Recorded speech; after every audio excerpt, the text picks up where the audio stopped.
The storm now, Hurricane Agnes, was a very strong storm in a relatively calm season. It caused massive flooding through Maryland and to our north in Pennsylvania.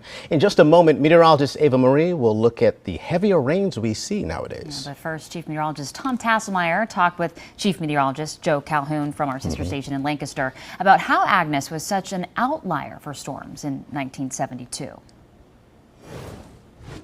Hey, Joe, it's good to see you. I don't know about you, but boy, this sure has been a fascinating storm to look at 50 years ago. I mean, Hurricane Agnes has all kinds of interesting features associated with it, doesn't it? Yeah, it certainly does, Tom. It wasn't even a hurricane when it was here, but when you talk about Agnes, you talk about the granddaddy of all here in central Pennsylvania. You know, Pennsylvania is one of the most flood-prone states in the nation, and with Agnes, it wasn't just a one-day rain. It rained and it rained and it continued to rain.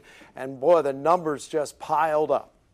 Yeah, now interesting that that year, 1972, really did not produce much activity in the tropical Atlantic. Take a look at this graphic. There were only 4 named storms that year. There were 3 other subtropical storms that didn't fully develop, but only 4 became full-blown tropical storms or hurricanes. 3 of them did reach hurricane status: Agnes, Betty, and Dawn, but they were only Category 1 or Category 2 storms. So a fairly benign season overall. And notice that most of the storms did not develop deep in the tropics. In fact, in that prime area out there in the Atlantic where we see the big Cape Verde storms develop and move across the Atlantic and then head toward the Caribbean or the east coast of the United States, there were no storms out there in 1972.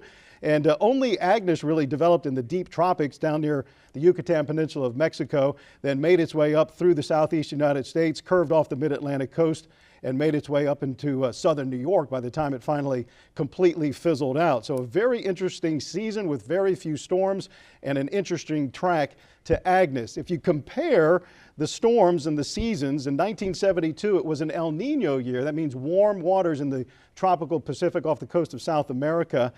This year it's La Nina, so a totally different scenario. All the wind shear associated with El Nino limited the number of storms that formed in 1972. Now, 50 years later, this year we're in La Nina. We're not going to have that kind of wind shear, and the expectation is many storms could form. Anywhere from 14 to 21 named storms are expected, and we could have 6 to 10 of those blossom into full-blown hurricanes. So a very interesting 1972 season, especially when you compare it to 50 years later. This year we'll be on the lookout for those storms. Now, Agnes was a big rainmaker, wasn't it, Joe?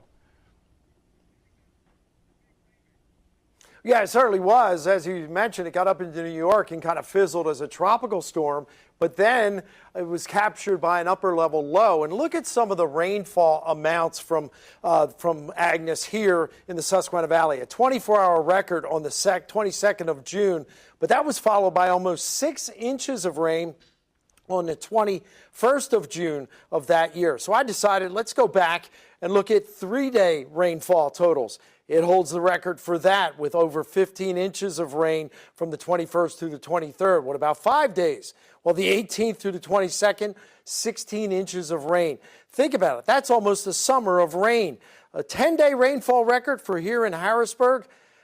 Well, the 13th through the 22nd, we had almost 17 inches of rain. And, of course, June of 72 is the wettest month on record. And here are the flood stages. Here in Harrisburg, at the gauge on City Island, which we measure now, 33 inches, over 33 feet, I should say, was the flood stage. Compare that to, well, back in 01 or 11 with Lee and Ivan back in 04 and the 96 flood when the Walnut Street Bridge was washed away. It was certainly quite a flood, a record setter indeed, and one that we use as a benchmark for all floods here in central Pennsylvania.